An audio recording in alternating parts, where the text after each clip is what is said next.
ஆயுதம் அப்படின்றது அரை மாத்திரை. இந்த ஆயுத குறுக்கத்துக்கு அதில் பாதி. பாதின்னா எவ்வளோ? கால் மாத்திரை. ஆமாம், கால் மாத்திரை கேட்டு. ஆமாம், கால் மாத்திரை. ஆமாம், ஆயுத குறுக்கத்துக்கு கால் மாத்திரை. இப்போ அஹ்துன்னு சொல்கிறோம் இல்லையா, அஹ்துன்னு எழுதுகிறோம் இல்லையா, அங்கே வரும்போது இஃப் இருக்கு, அதுக்கு அரை மாத்திரை.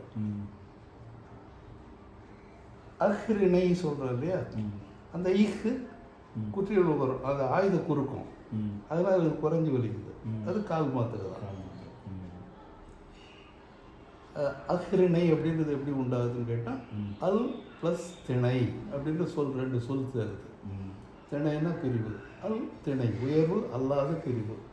அல் திணை அந்த இல் இஹ்னு மாறும், தீ வந்து ரியா மாறிடும், அஹ்ரிணை அப்படின்னா. இப்போ நீங்கள் விளக்கம் கொடுக்குறது சார்பெழுத்தில் 10 வகை இருக்குது. அதில் வந்து அந்த குற்றியல் உகரத்தை வந்து எதில் வந்து சார்ந்து வரும்? குற்றியல் உகரம் இல்லை, ஆயுத எழுத்து சார்பு எழுத்து தான். ஆமாம், ஆயுத குறுக்கமும் சார்பு எழுத்து தான். ஆமாம், ஆயுத குறுக்கத்துக்கு அரை மாத்திரை. எழுத்து ஒரே மாதிரி தான் எழுதுவோம். புரிஞ்சுக்கோங்க சார். அக்கறையிலே இந்த 3 புள்ளி வச்சு தான் எழுதுவோம். எஃகு அப்படின்றது 3 புள்ளி வச்சு தான் எழுதுவோம். எஃகுன்றது ஆயுதம், அதனால் அது ஒரு மாத்திரை. அஹ்ரிணைன்றது இஹ் அப்படின்றது அல் திணை சேர்றதுனால உண்டான எழுத்து, அங்கே குறைஞ்சி வலிக்கும், அது கால் மாத்திரை.